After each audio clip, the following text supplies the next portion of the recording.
Hello everyone, welcome to डिया genius academy. कैसे हैं आप सभी लोग? उम्मीद करती हूँ सब लोग अच्छे होंगे और पढ़ाई भी सबकी अच्छी चल रही होगी। तो जैसा कि हम लोग जान रहे हैं कि बहुत टाइम से हम बात कर रहे हैं करंट अफेयर्स पर, जो कि मेंस के रिगार्डिंग कैसे हेल्प कर सकता है। अब मेंस के रिगार्डिंग वाला करंट अफेयर क्यों पढ़ रहे हैं? क्योंकि अभी प्रीलिम्स है नहीं और अभी मेंस होने वाला है। तो ये बैच जो है, ये जो सीरीज चल रही है, वो फाउंडेशन बैच वाले बच्चों के लिए काम करेगी। और दूसरा जो मेंस दे रहे हैं उनके लिए मेंस में क्या क्या टॉपिक इंपॉर्टेंट रह सकते हैं उन पर बात करेगी। Point clear? आज मैं बात करूंगी राणा सांगा की। अब कुछ लोग राणा सांगा का नाम सुन के कंफ्यूज हो गए कि मैडम राणा सांगा करंट अफेयर में कैसे आ गए। तो वही करंट अफेयर्स में तो नहीं है, बस लोकसभा में इनके बारे में चर्चा हुई है तो हमारे लिए राणा सांगा इंपॉर्टेंट हो जाते हैं, क्योंकि हमें पता है कि कोई भी व्यक्ति अगर राजस्थान से चर्चा में रहा है, पेपर में पूछे जाने का ट्रेंड रहा है। अब कौन थे राणा सांगा, किस वंश से संबंधित थे, वो सारी बात हम करें। तो थोड़ा सा बात कर लेते हैं। राणा सांगा जो है अपने मेवाड़ से थे, गुहिल वंश से थे। गुहिल वंश के बाद वहां कौन आता है? सिसोदिया वंश। हमें सब पता है, हम सब कुछ हिस्ट्री में पढ़ चुके हैं, राजस्थान हिस्ट्री में। ठीक है, तो राणा सांगा जो है कहाँ के हैं? मेवाड़ के। अच्छा, मेवाड़ में कौन कौन सी जगह आती है? एक भीलवाड़ा हो गया अपना, और राजसमंद हो गया, कुंभलगढ़ का दुर्ग जो आता है उसमें, चित्तौड़गढ़ हो गया, उदयपुर हो गया। ये जो बेल्ट है वो मेवाड़ वाली है। राणा सांगा जो है इतिहास में ऐसे व्यक्ति रहे हैं हमारे राजस्थान के इतिहास में, जिनकी हार के बाद में मुगल प्रभाव शुरू हो गए। ठीक है, राणा सांगा अगर उस युद्ध में नहीं हारते, अब युद्ध कौन सा, सस्पेंस में रही है, थोड़ा सा बताऊंगी आगे। तो अगर इस युद्ध में नहीं हारते तो क्या होता? क्या मेवाड़ का इतिहास, क्या राजस्थान का इतिहास वही होता जो अब रहा है? क्योंकि मुझे ऐसा कुछ याद आता है, एक बार महात्मा गांधी के ऊपर क्वेश्चन पूछा था कि अगर महात्मा गांधी इस तरह के आंदोलन से नहीं जुड़ते तो क्या प्रभाव रहता। यूपीएससी में भी इसी तरह का क्वेश्चन पूछा गया और यहाँ भी। हमारे राजस्थान में हमारे थोड़े से मेवाड़ वाले शासक ज्यादा इंपॉर्टेंट है। गुहिल वंश के जो है, राठौड़ वंश है, चौहान वंश है, सारे वंश इंपॉर्टेंट होते हैं और उनमें भी कुछ स्पेसिफिक राजा हैं जो कि बहुत ज्यादा अपनी छाप छोड़ के गए हैं, और उनमें से एक है राणा सांगा। अब राणा सांगा कौन थे? तो कुंभा के पुत्र थे। कुंभा के बेटे थे रणमल, और रणमल के पुत्र थे राणा सांगा। इनके और भाई भी रहे, जयमल रहा, पृथ्वीराज रहा। जयमल से इनकी लड़ाई हुई, उत्तराधिकारी संघर्ष चला, और उस संघर्ष के बाद में ये राजा बनते हैं। राजा बनने के बाद क्या होता है, इनके समकालीन दिल्ली में शासक रहे, कुछ और जगह रहे, तो इनके युद्ध होते हैं, जैसे खानवा का युद्ध, बयाना का युद्ध। ये सारे युद्ध ये लड़ते हैं और लास्ट में ये बाबर से हार जाते हैं। पाती पर्वन भी इनके द्वारा किया गया। पाती पर्वन क्या होता है? पापी पर्वन लिख रही हूँ, मैं पागल हो चुकी हूँ। पाती पर्वन क्या होता है ये भी हम जानेंगे कि क्या क्या हुआ। तो स्टार्ट करते हैं राणा सांगा की कहानी, जिनके शरीर पर 80 घाव थे और उस घाव के बाद भी वो लड़ते रहे।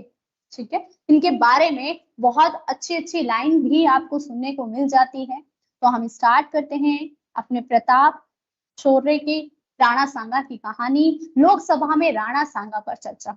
Rana Sanga was discussed in the Lok Sabha. इनका जन्म जो है 12 अप्रैल 1482 को हुआ। इसके बाद में इनकी अवधि क्या रही? तो 1509 से 1528 तक ये राजा रहे। ठीक है, 1509 में ये राजा बनते हैं और 1528 में इनकी मृत्यु हो जाती है। अब इस मृत्यु को लेकर के बहुत सारी बातें हैं। असिस्टेंट प्रोफेसर का शायद एक पेपर है और उसमें एक क्वेश्चन पूछा गया था कि राणा सांगा की समाधि कहाँ पे है। तो ये समाधि कहाँ है, इनकी मृत्यु कहाँ हुई, इरिच में इनके साथ क्या किया गया, इरिच यूपी की एक जगह है, वहां क्या हुआ, बाबर ने इनको कैसे हराया, वो सब हम पढ़ने वाले हैं।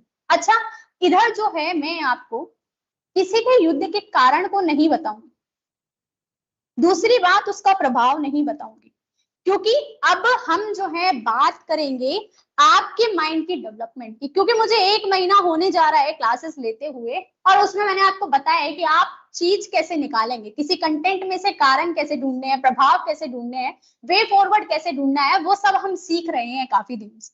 तो इस वाले टॉपिक का क्वेश्चन जो होगा वो आपको लास्ट में मिलेगा, और उसके बाद में आप कारण और प्रभाव बताएंगे। अच्छा, इन्होंने उपाधियां कुछ टाइटल धारण किए, हिंदूपत और सैनिक भगवान भग्नावेश। हिंदूपत ऐसे याद रखना, हिंदूपथ, SP, ठीक है। एस से राणा सांगा, सांगा याद रखना एस से, और P से याद रखना पथ, हिंदूपथ, ठीक है। हिंदूपथ की उपाधि धारण की, और सैनिक भग्नावेश क्यों बोला जाता है, इनके शरीर पर 80 घाव थे, इसलिए इनकी उपाधि दी गई थी सैनिक भग्नावेश। इनकी मृत्यु कब होती है, 30 जनवरी 1528 को। प्लीज रिक्वेस्ट है, राणा सांगा की डेट्स याद रखना। एक 12 अप्रैल को इनका बर्थ हुआ था और 30 जनवरी को इनकी मृत्यु होती है। जैसे हम प्रताप की याद रखते हैं ना, 9 मई को प्रताप जयंती मनाई जाती है, इसी तरह इनकी भी इंपॉर्टेंट हो जाती है। आगे चलते हैं। अब राणा सांगा के कुंभा के बेटे रायमल के बेटे थे, जैसा मैंने आपको बताया, और इनके अन्य भाई कौन से थे, एक जयमल और एक पृथ्वीराज। क्लास के स्टार्टिंग में ये दोनों नाम आपके सामने लाए गए। अब इनका क्या हुआ, अपने भाइयों से विवाद चलता रहा, और विवाद के बाद ये राजसमंद के एक सेवेंत्री गांव में जाकर के शरण ले। इसके साथ में श्रीनगर अजमेर में इनको करमचंद पवार के द्वारा शरण दी। ये दोनों तीनों नाम गांव याद रखना, करमचंद पवार का नाम याद रखना। और जब इनका राज तिलक होता है, जब 1509 में ये गद्दी पर बैठते हैं, तो इनके कुछ समकालीन शासक थे जिनका नाम आपको याद रखना है। 4 ऑप्शंस में अगर वो देता है, 4 ऑप्शन देने के बाद में आपसे पूछ लेगा इनमें से कौन सा राणा सांगा के समकालीन नहीं था, ठीक है, तो आपको वहां याद होना चाहिए। At the time of his coronation, Sikandar Lodi was in Delhi, Nasir Shah in Malwa, और मोहम्मद बेगड़ा इन गुजरात। गुजरात में कौन थे, मोहम्मद बेगड़ा। दिल्ली में कौन थे, सिकंदर लोदी। और नासिर शाह कहां पर थे, मालवा में। अच्छा, सिकंदर लोदी के बाद आते हैं इब्राहिम लोदी, जो कि आप मिडाइवल इंडिया जब पढ़ेंगे ना, तो आप पढ़ेंगे कि लोदी वंश आया, खिलजी वंश आया, किस तरह से सैयद वंश आया, सारा आप तुगलक वंश वगैरह वहां पढ़ेंगे। तो आपको पता होगा कि इब्राहिम लोदी सिकंदर लोदी के बाद में आते हैं। इब्राहिम लोदी बार बार हार रहा था, तो उन्हीं के चाचा और एक व्यक्ति जो है बाबर को न्योता देते हैं, मतलब ऐसे इनवाइट करते हैं कि आप भारत आइए और युद्ध कीजिए। तो इनके राज तिलक के समय 3 नाम याद रखने हैं, सिकंदर लोदी, दूसरा मालवा में नासिर शाह, और गुजरात में महमूद बेगड़ा। चलिए, अब इनके कुछ इंपॉर्टेंट युद्ध हैं जिनकी डेट्स आपको याद रखनी है, कौन से सन में कहां पर। सबसे पहला युद्ध जो है खातोली का युद्ध हुआ। कब हुआ खातोली का युद्ध, ये होता है 1517। अच्छा, खातोली कहाँ पे है ये भी याद रखना, कोटा में। किस किस के बीच में हुआ, महाराणा सांगा और इब्राहिम लोदी। जीत किसकी हुई, अपने सांगा। अब मैंने आपको बोला ना, इब्राहिम लोदी बार बार हार रहे थे तो ही बाबर आया।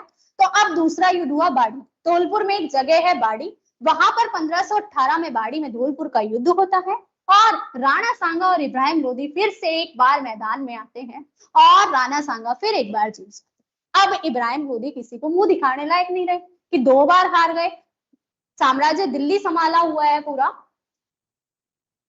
और फिर हार गए हैं। इसके बाद में होता है इनका महमूद खिलजी, जो कि मालवा से थे, महमूद खिलजी द्वितीय, और राणा सांगा के बीच में गागरोन का युद्ध होता है 1519 में। और मैं आपको बता दूं, RS प्री 2023 या 21 की बात है, मैच द फॉलोइंग में कुछ क्वेश्चंस आए थे, वहां पर गागरोन का युद्ध भी लिखा था। और ये युद्ध जो है इंपॉर्टेंट है, पूछे जाते हैं, मैच द फॉलोइंग में प्री में आ जाते हैं, या कुछ फैक्ट बना के दे दिए जाते हैं।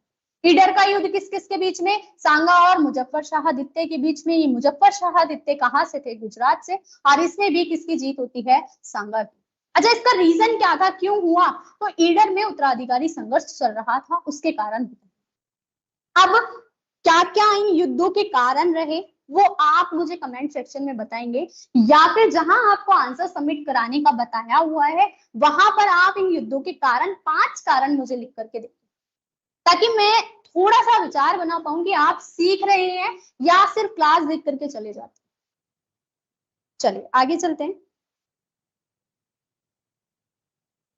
अब हुआ बयाना का युद्ध। इब्राहिम लोदी 2 बार हार चुका, बाबर को इनवाइट किया गया, और बाबर आते हैं, और उसके टाइम पर बयाना का युद्ध होता है। डेट बहुत इंपॉर्टेंट है, 16 फरवरी 1527। अच्छा, श्यामल दास जो है ना, इसकी डेट कुछ और बताते हैं, वो आपको हिस्ट्री वाले सर बताएंगे कि क्या डेट थी। ये राणा सांगा और बाबर के बीच में होता है, इसमें बाबर की जीत हुई थी भाई, राणा सांगा की जीत नहीं हुई थी। चलो हाँ, जीत जाते तो बहुत अच्छी बात थी, इतिहास कुछ और होता। इस युद्ध में बयाना का किला किसके पास था? मेहंदी ख्वाजा के पास था। बयाना में हो रहा है, मेहंदी ख्वाजा इसके किलेदार थे और सेनापति कौन थे? सुल्तान मिर्जा। भाई नाम याद रखना। ईओआरओ के एग्जाम में शायद एक क्वेश्चन पूछा गया, मुझे क्वेश्चन याद नहीं आ रहा, वहां सेनापति का पूछा गया। अच्छा, इसके अलावा असिस्टेंट प्रोफेसर का भी एक एग्जाम हुआ था, वहां पर पूछा गया था जब ये सोमनाथ का मंदिर लूटा गया था ना, तो उस टाइम पे कौन सेनापति था, किसके साइड देवड़ा देवड़ा करके थे, उनके बारे में पूछा गया। अच्छा हाँ सही बात है, बाबर उस टाइम हार गए, ये बयाना के युद्ध में हार गए थे, फिर उसके बाद जो खानवा का युद्ध हुआ ना उसमें जीते थे 17 मार्च 1527 को। सॉरी माय फॉल्ट कि बयाना के युद्ध में मैंने आपको हार बता दी, राणा सांगा उसमें जीते थे और खानवा का युद्ध 17 मार्च 1527 को हुआ था, जिसमें राणा सांगा जो है हार जाते हैं और बाबर जीत जाते हैं। क्या कारण रहे, बाबर ने ऐसी कौन सी तकनीक अपनाई, कौन सी टेक्निक्स अपनाई, बाबर ने क्या आरोप लगाए सांगा पर, कौन सी नई पद्धतियां थी, राणा सांगा की साइड से क्या हुआ, ये सब हम जानने वाले। चलिए आगे चलते हैं। आपको पता है कि अपना आरएस न्यू फाउंडेशन बैच आधार बैच करके चल रहा है, जो कि 21 मई से शुरू हो रहा है। 18 मंथ के लिए आपको ड्यूरेशन टाइम के लिए मिलता है बैच। तो जिन भी बच्चों ने अभी एनरोल नहीं किया है, मैं आप सबसे रिक्वेस्ट करती हूँ प्लीज कर लीजिएगा। और जिन भी बच्चों ने क्लासेस तो देख रहे हैं लेकिन बैच के लिए विचार नहीं बना रहे, उन सबको फिर से रिमाइंड कर रही हूँ कि एक बार जरूर आधार बैच के बारे में प्लान कीजिए। आगे चलते हैं। अब इस युद्ध में राजस्थान के सभी राजाओं को पत्र लिखे गए कि आप आइए और हमारा साथ दीजिए। अब इस युद्ध में कौन कौन आया, ये मोस्ट इंपॉर्टेंट है, आपको याद होना चाहिए।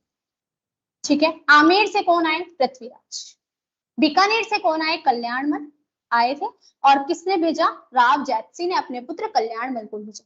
मारवाड़ से कौन आए? जो गंगा सिंह राठौड़ थे, उनके पुत्र आए मालदेव। मालदेव जो शेरशाह सूरी के साथ में युद्ध करते हैं। सिरोही से अखेराज देवड़ा। ईडर से कौन आए? बहारमल। मेड़ता से कौन आए? ये मेड़ता है भाई, मेड़ता कर लीजिए, वीरमदेव। चंदेरी से मैदिनी राय, आपको पता ही है कि मैदिनी राय के बारे में क्या चर्चा रही है। वागड़ से कौन आए? उदय सिंह। और देवलिया से कौन आए? बाग सिंह।